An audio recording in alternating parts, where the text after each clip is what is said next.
নমস্কার, আমি ডক্টর বোধিসত্ত্ব খান চলে এসেছি সহজ শেয়ার বাজারের আরেকটি নতুন এপিসোড নিয়ে। প্রিয় বন্ধুরা, আশা করি সবাই ভালো আছেন এবং সুস্থ আছেন।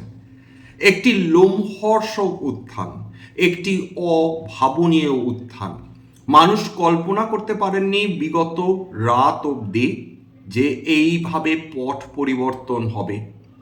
বিগত রাতে একসময় জ্বালানি তেলের দাম আরও 3.5% করে বৃদ্ধি পেয়ে গিয়েছিল এবং সকালবেলা উঠে লোকের চোখ কপালে উঠে গিয়েছে, কারণ ততক্ষণ ইরান এবং আমেরিকার প্রেসিডেন্ট ডোনাল্ড ট্রাম্প তারা রাজি হয়েছে একটি সাময়িক যুদ্ধবিরতির জন্য। কি ঘটল ঠিক সকালে? 15% উপর পতন দেখলো ক্রুড অয়েল এবং ব্রেন্ট ক্রুড। বর্তমানে যখন কথা বলছি অলরেডি ক্রুড অয়েলের দাম 18% পতন হয়ে গিয়েছে, ব্রেন্ট ক্রুডে পতন প্রায় 16%। তাহলে কল্পনা করুন যে মানুষ কি সাংঘাতিকভাবে প্রত্যাশা করছিলেন এই যুদ্ধবিরতি, কি সাংঘাতিক তাদের মনে এই আশা তৈরি হচ্ছিল যে যুদ্ধবিরতি আসতে চলেছে। নতুবা কেবলমাত্র ভারতবর্ষ কেন, আজকের সমগ্র এশীয় মার্কেট বা ইউরোপীয় মার্কেটগুলো দেখুন, সেখানে একটি মার্কেটে 3 থেকে 5% অবধি বৃদ্ধি হয়েছে। ভারতীয় শেয়ার বাজার মরমে মরেছিল বলা চলে, বিশেষ করে যুদ্ধ শুরু হওয়ার পর থেকেই। সেই ভারতীয় শেয়ার বাজারে আজকের একটি সেক্টরে যে দুরন্ত উত্থান এসেছে, সেটা ডেফিনেটলি নতুন বিনিয়োগকারীদের অবশ্যই আশা দেবে, তাদের এই ভরসা যোগাবে যে যুদ্ধ বলুন, মহামারী বলুন, অর্থনৈতিক ডাউনটার্ন বলুন, সমস্ত কিছু সাময়িক। সব কিছুকে শেষ পর্যন্ত অ্যাবজর্ব করে নেয় শেয়ার মার্কেট এবং সেটা আস্তে আস্তে আস্তে আস্তে রিকভার করতে শুরু করে। যদি কেবলমাত্র নিফটি দেখেন, নিফটিতেই আজকের 4.5% উত্থান এসেছে। নিফটি বন্ধ হয়েছে ঠিক 24,000-এর নিচে, ঠিক অর্থাৎ যে নিফটি মাত্র কয়েকদিন আগে প্রায় 22,000-এর নিচে নেমে চলে গিয়েছিল, সেটা এই কয়েকদিনের মধ্যে 2,000 পয়েন্টের বেশি রিকভার করে গেল।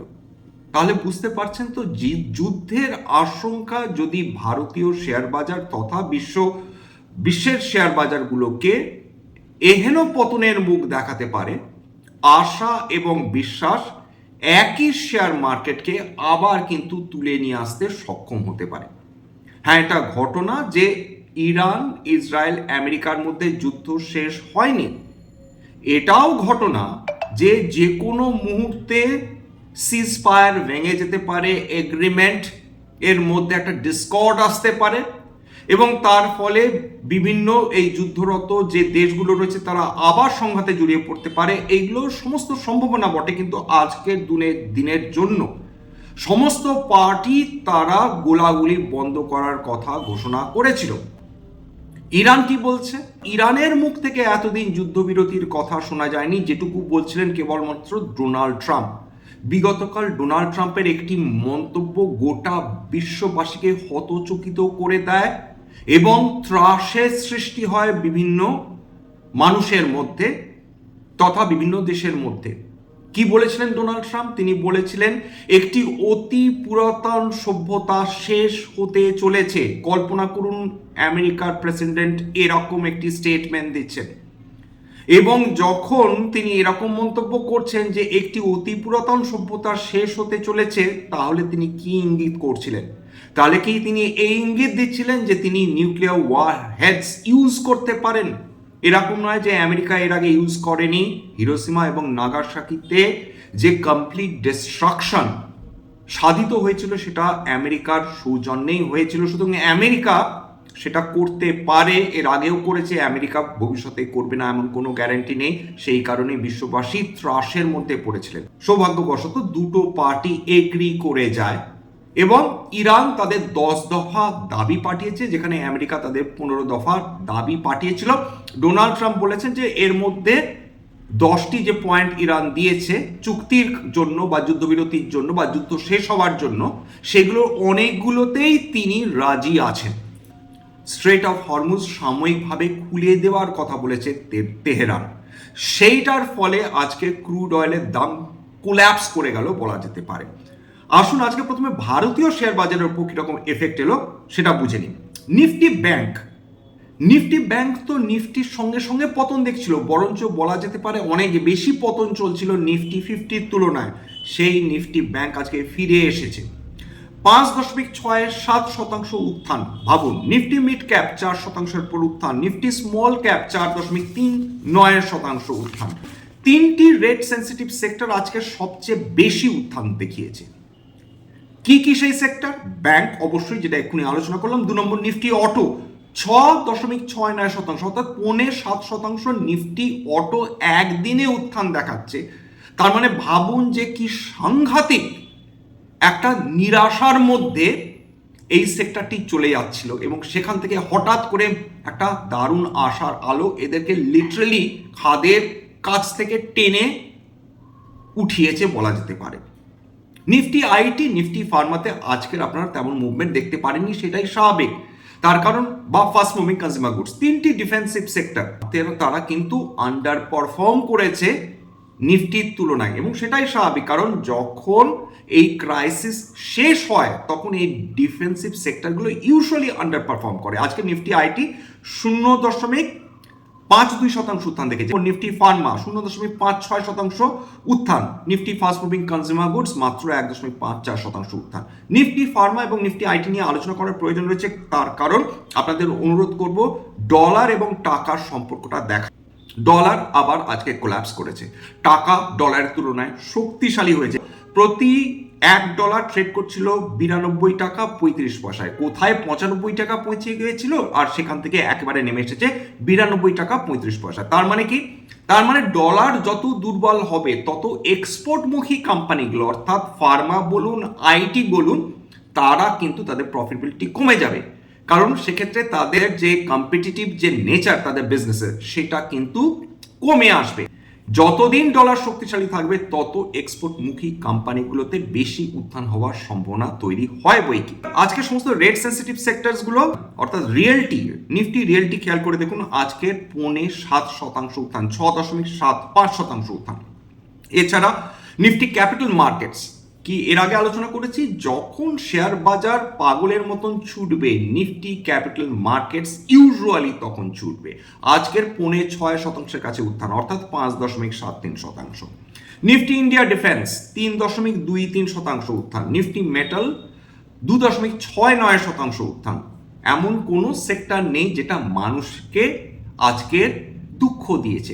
বিশ্ববাসী সাধারণ মানুষ তারা যুদ্ধ চান না।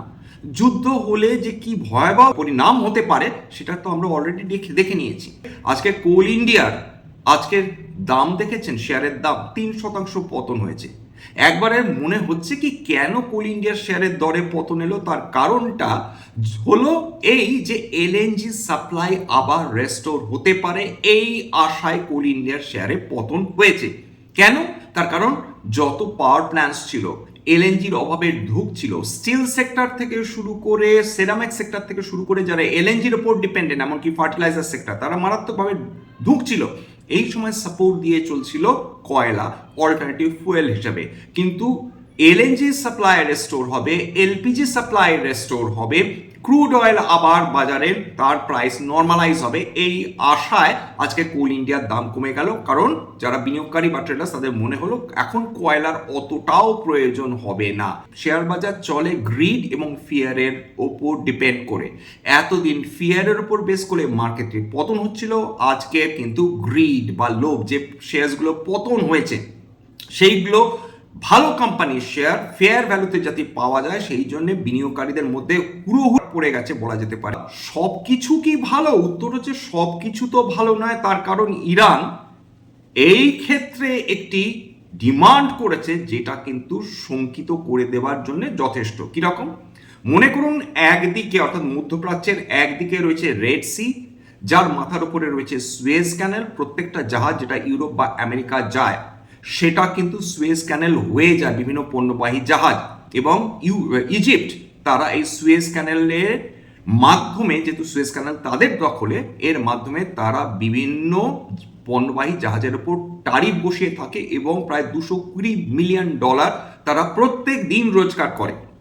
এবার ইরান বলেছে স্ট্রেট অফ হরমুজ দিয়ে যে তেলবাহী জাহাজগুলোর যাতায়াত করে তাদের উপর তারা শুল্ক বসাবে এবং প্রত্যেক দিন মানি কন্ট্রোলের রিপোর্ট অনুযায়ী তারা $14 মিলিয়ন অবধি তারা রোজগার করতে পারে যদি সত্যি সত্যি স্ট্রেট অফ হরমুজের ওপর সম্পূর্ণ নিয়ন্ত্রণ ইরানের হাতে চলে যায়। প্রত্যেক দিন অর্থাৎ যুদ্ধ শুরু হওয়ার আগে প্রায় 100 ওপর জাহাজ, তেলবাহী জাহাজ যাতায়াত করত। যুদ্ধের পর সেটা মাত্র 7টা থেকে 8টা এই তেলবাহী জাহাজ যাতায়াত করতে সক্ষম হয়েছিল ইরানের অনুমতি নিয়ে। এবং আমেরিকা যদি এটা অ্যাকসেপ্ট করে নেয় যে ইরানের যে ক্ষয়ক্ষতি হয়েছে সেটা ইরান পুষিয়ে নিতে পারবে বিভিন্ন তেলবাহী জাহাজের ওপর পণ্য এই ট্যারিফ বসিয়ে, তাহলে কিন্তু বিশ্ববাসী আবার বিপদে পড়বে। কারণ আমেরিকা সেক্ষেত্রে দেখবে যে ইরান এগ্রি করে যাবে, ইরানকে যদি এই ছাড়টা দেওয়া হয় যে তারা শুল্ক বসাবে বিভিন্ন তেলবাহী জাহাজের ওপর, সেক্ষেত্রে আমেরিকার নিজস্ব কোনো ক্ষতি হবে না, উপরন্তু স্ট্রেট অফ হরমুজে কোনো বিঘ্ন আসবে না। কিন্তু আমাদের মতন দেশ যারা মধ্যপ্রাচ্য থেকে আমাদের প্রয়োজনীয় জ্বালানি তেলের একটা বিরাট অংশ আমরা আমদানি করে থাকি, আমাদের দেশের যে অর্থনীতি তার ফলে কিন্তু বিলক্ষণ ক্ষতিগ্রস্ত হবে। উপরন্তু আগের দিনই আলোচনা করেছিলাম যে সৌদি আরব ইতিমধ্যেই প্রত্যেক ব্যারেল তেলের ওপর প্রায় 3 গুণ বেশি তারা প্রিমিয়াম চার্জ করতে শুরু করে দিয়েছে। যুদ্ধ শুরুর আগে তারা প্রতি ব্যারেল তেলে $6 প্রিমিয়াম চার্জ করতো, এখন সেটা $8 থেকে $20 তারা সেটাকে ঠেলে তুলবে বলে বিশেষজ্ঞদের বক্তব্য। এইটা আরেকটা চিন্তার কারণ, অর্থাৎ তেলের দাম সাময়িকভাবে কমলেও প্রিমিয়াম অর্থাৎ এই যে ব্রেন্ট ক্রুডের দাম দেখছেন বা ক্রুড অয়েলের দাম দেখছেন সেটা কিন্তু বেস প্রাইস, তার উপর এক একটা দেশ সেই প্রোডাক্টটার ডিমান্ডের উপর নির্ভর করে তারা প্রিমিয়াম বসিয়ে থাকে। সুতরাং এই ক্ষেত্রে ভারতবর্ষের জন্য গোটা ব্যাপারটা, গোটা প্রক্রিয়াটা যে খুব একটা সুবিধের হবে এমনটি নয়, যদিও সাপ্লাই অব্যাহত থাকবে যাই হোক না কেন, কিন্তু আমাদের বেশি দাম দিয়ে কিন্তু ক্রুড অয়েল কিনতে হবে যদি আমরা সত্যি সত্যি মধ্যপ্রাচ্যের ওপর আবার ডিপেন্ডেন্ট হয়ে যাই। তো ডলার ইন্ডেক্স খেয়াল করে দেখুন, একদিনে 1.15% পতন হয়েছে, ডলার দুর্বল হয়েছে। এবং ডলার দুর্বল হলে অন্যান্য অ্যাসেটের উপর কি প্রভাব হয় সেটা আজকের একটু পরেই আলোচনা করব। ডলারের ইন্ডেক্স আজকে লাস্ট ট্রেড করছিল 98.71-এ। কোন কোন সেক্টর এর ফলে, কোন কোন অ্যাসেট এর ফলে লাভবান হবে? সমস্ত কমোডিটি ডলার দুর্বল হলে তারা লাভবান হয়। ক্রিপ্টো অ্যাসেটস তারা ডলারের পতনের কারণে লাভবান হয়। এবং আজকে দেখুন সোনার উপর দাম কিরকম চাঙ্গা হয়ে গিয়েছে, বিভিন্ন মেটালসের দাম কিরকম চাঙ্গা হয়ে গিয়েছে। আজকের সোনা, রূপো এবং ক্রিপ্টো নিয়েও একটু আলোচনা করার প্রয়োজন রয়েছে। ক্রুড অয়েল শেষ ডেটা পাওয়া অব্দি $92.51 প্রতি ব্যারেল ট্রেড করছিল, 18% উপর পতন। ব্রেন্ট ক্রুড $91.79 প্রতি ব্যারেল ট্রেড করছিল, এই ডেটা আমি নিয়েছি ট্রেডিং ইকোনমিক্স থেকে। লাস্ট ট্রেড করছিল 16% পতন নিয়ে। প্রাকৃতিক গ্যাস 4.5% পতন নিয়ে ট্রেড করছিল। সোনা 2% উত্থান নিয়ে ট্রেড করছিল। রূপো 6% উত্থান নিয়ে ট্রেড করছিল। কপার 3.5% উত্থান নিয়ে ট্রেড করছিল। সবসময় মাথায় রাখবেন, ডলার দুর্বল হওয়া মানে সোনা শক্তিশালী হওয়া, রূপো শক্তিশালী হওয়া, বিভিন্ন মেটাল শক্তিশালী হওয়া, ক্রিপ্টোকারেন্সি শক্তিশালী হওয়া, এবং বাস্তবিক ক্ষেত্রে আজকে তাই ঘটেছে। আজকে বিভিন্ন যে ক্রিপ্টোকারেন্সিসগুলো রয়েছে সেটা নিয়ে একটু আলোচনা করে নিই। এই বিভিন্ন ক্রিপ্টোকারেন্সিসগুলোর মধ্যে বিটকয়েন বিগত 24 ঘন্টায় 5.3% উত্থান দেখেছে। এছাড়া ইথেরিয়াম 8.3% উত্থান দেখেছে। XRP বা রিপল 5.9% উত্থান দেখেছে। চেন লিঙ্ক সেটা 6.4% উত্থান দেখেছে। সোলানা সেটা 7%-এর উপর উত্থান দেখেছে। যে সমস্ত ধরনের অ্যাসেট সেলিব্রেট করছে, শেয়ার সেলিব্রেট করছে, ক্রিপ্টো অ্যাসেট সেলিব্রেট করছে, তেল সেলিব্রেট করছে দাম কম হওয়ার জন্য, এবং বিভিন্ন metals, semi precious metals, base metal সবাই আজকে র্যালি করেছে। আবার বলছি যে লং টার্ম ইনভেস্টার্সদের জন্য এই ধরনের মার্কেট একটা অপরচুনিটি তৈরি করে। এবং তবে short term traders, momentum traders এদের কিন্তু চিরকালই সতর্ক হতে হয়, কারণ এদের রিস্ক অপেক্ষাকৃতভাবে বেশি, এদের কিন্তু আনলিমিটেড টাইম হাতে থাকে না। স্ট্যান্ডার্ড ডিসক্লোজার সেক্টরসগুলো নিয়ে আলোচনা করলাম, হতে পারে তার মধ্যে অন্তর্গত বিভিন্ন সেক্টরে আমার বা আমার পরিবারের ভেস্টেড ইন্টারেস্ট থাকলেও থাকতে পারে। ভবিষ্যতে যদি বিভিন্ন শেয়ার্সে আমরা ইনভেস্ট করি আগাম বিজ্ঞপ্তি দিয়ে কিনতে বা বিক্রি করতে পারবো না। স্ট্যান্ডার্ড ডিসক্লেমার, এটা কেবলমাত্র একটা এডুকেশন চ্যানেল। বাঙালি বিনিয়োগকারীদের ইনভেস্ট অ্যাওয়ারনেস বৃদ্ধির জন্য এখানে কোনো ধরনের কোনো শেয়ারের buy sell recommendation, suggestion, advice এমনকি ইনফ্লুয়েন্স করার প্রচেষ্টা নেই। আমার কথা শুনে যদি কোনো শেয়ার বা কোনো অ্যাসেটে বাই সেল সিদ্ধান্ত নেন তাহলে ক্ষতির মুখোমুখি হতে পারেন। সুতরাং সবসময় একজন সেবি রেজিস্টার্ড ইনভেস্টমেন্ট অ্যাডভাইসারের পরামর্শ নেওয়ার চেষ্টা করবেন বা নিজের ডিউ ডিলিজেন্স করবেন, সেক্ষেত্রে আপনারা উপকৃত হলেও হতে পারেন। সবশেষে যেটা বলি, যদি এই ধরনের এপিসোড আপনাদের ভালো লাগে প্লিজ একটা লাইক দেবেন, প্লিজ সাবস্ক্রাইব করবেন, এবং যদি সত্যিই মনে হয় আমার বাঙালি ভাই বোনদের জীবনে একটুখানি ভ্যালু অ্যাড করতে পেরেছি প্লিজ নিজের গ্রুপে শেয়ার করে দেবেন, যাতে বহু বাঙালি বিনিয়োগকারীর কাছে এই ধরনের এপিসোড পৌঁছে যায়। আজকের জন্য নমস্কার।